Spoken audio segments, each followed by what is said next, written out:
Hello guys, welcome back to my channel. Today I'll be talking about a phenomenon that I'm sure most doctors of all grades have some experience in, and is not uncommon when you become a new consultant. I'm talking about imposter syndrome. Today I'll be discussing my experiences with it and some things that I did to overcome it.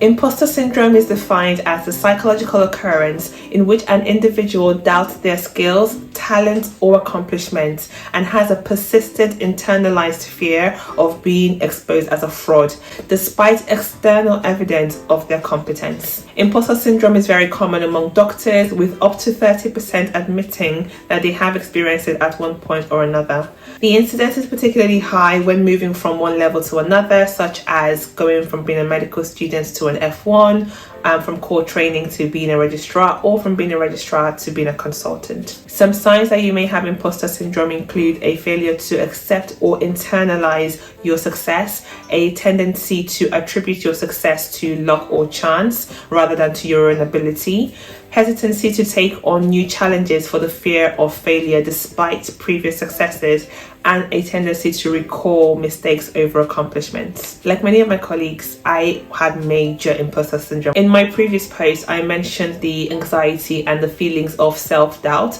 that started to creep in when I started making solo decisions as a consultant, particularly in situations where I was being deferred to as the expert, such as in my subspecialty work. However, with time, I have managed to overcome most of those feelings and get to a place where I'm no longer plagued with thoughts of not being good enough and have become more confident in myself. Now, that's not to say that I suddenly think I know everything and can do no wrong, but my mindset and feelings have changed to a point that when I do make mistakes, I'm able to view them as learning opportunities and move forward without letting it affect the way that I see myself. I'd like to share some of the strategies that I use to manage it. The first thing is to ask questions.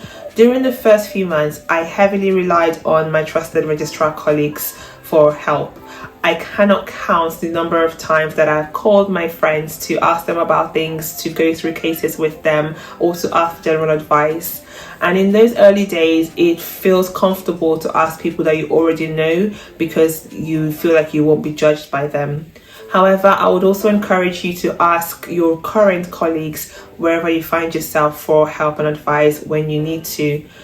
Most people find it very uncomfortable to ask people that they've just met or don't know well enough for advice for fear of being judged or being seen as not qualified enough. Actually, in my experience, the opposite is the case. Colleagues often welcome and even expect you to ask questions in those early days because they know that you are still finding your feet, and it's better to utilize the opportunity and clarify things and learn things early.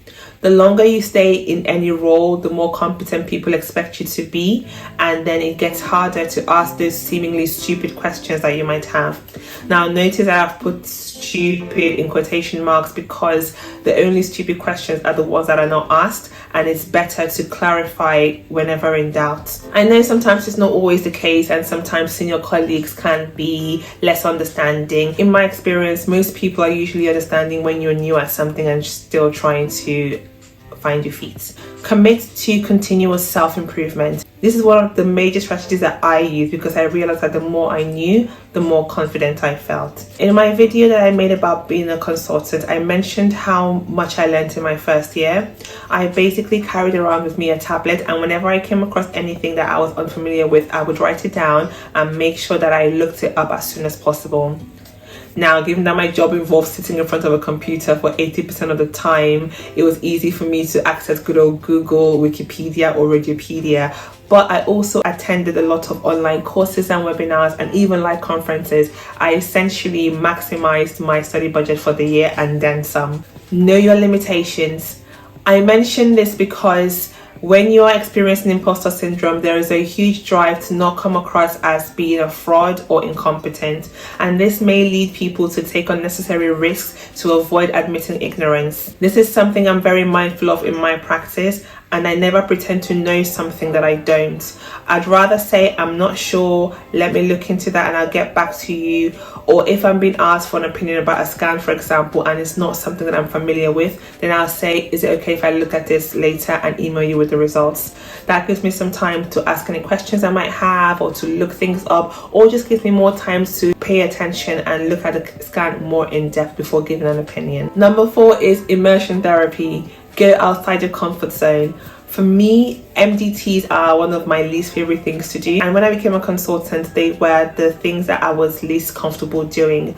This was mostly because I thought, who's going to listen to little old me? These people have been doing this for such a long time, they probably know more than I do, they can see through all my BS. Now, 7 months in, I do not one but 2 MDTs. Because I've now done so many MDTs, I've gotten accustomed to the flow. I now know my colleagues a bit more, I know what's expected of me. I've done some research and reading around areas that I may have been deficient in before, and overall I feel more at ease with the MDT than I did at the beginning. That's it for this video, guys. If you're currently experiencing imposter syndrome, remember that you're not alone. Nobody is immune, and it happens to the best of us. I hope that you can find these strategies useful in managing it going forwards. As always, guys, thank you for watching. If you like this video, then please leave a like below, and if you like similar videos, then consider subscribing to the channel. See you in the next one.